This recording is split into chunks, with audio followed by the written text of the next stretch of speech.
Les reins sont les organes qui élaborent l'urine.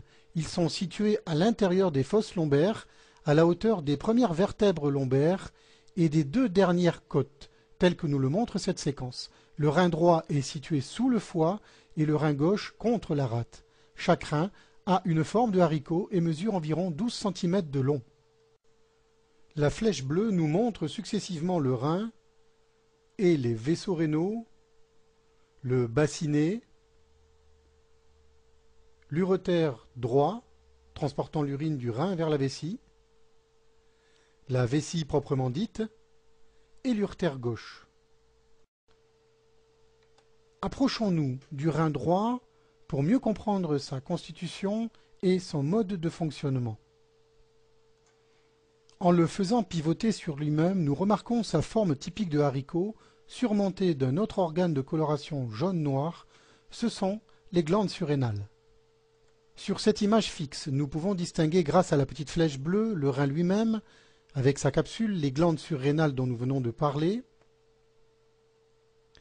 l'artère rénale, la veine rénale et l'urétère dont nous avons parlé au début de l'animation. Pour mieux comprendre le fonctionnement du rein et l'élaboration de l'urine, il est nécessaire de pénétrer à l'intérieur de celui-ci. Pour cela, supprimons virtuellement la capsule rénale, ce qui nous permet de visualiser le parenchyme, c'est-à-dire l'intérieur du rein proprement dit, le lieu où s'élabore l'urine. Voici en détail l'anatomie interne d'un rein. Ceci est une pyramide rénale, appelée également pyramide de Malpighi. Voici maintenant une artère arciforme,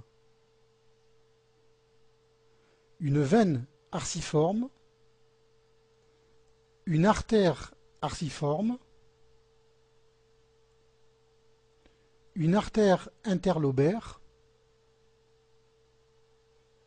une veine interlobaire, les calices où est récupérée l'urine provenant des pyramides de Malpighi, le bassinet, la naissance de l'urétère et l'urétère lui-même.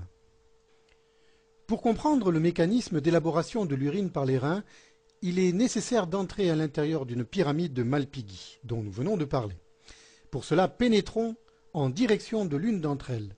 Il en existe un nombre restreint, soit environ une dizaine en moyenne par rein. Nous voici donc à l'intérieur d'une pyramide de Malpighi.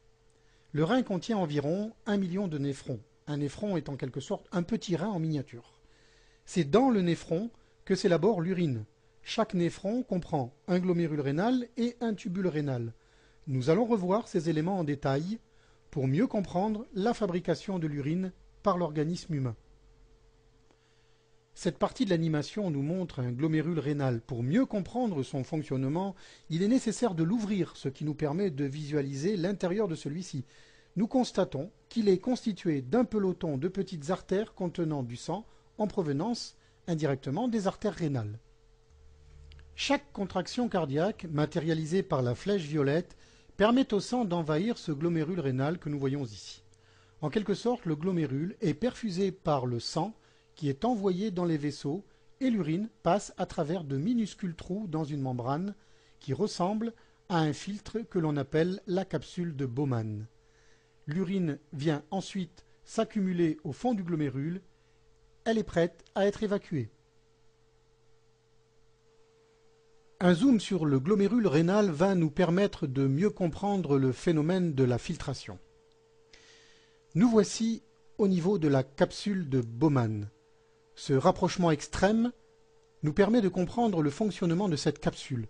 Elle joue le rôle de filtre entre le sang et l'urine.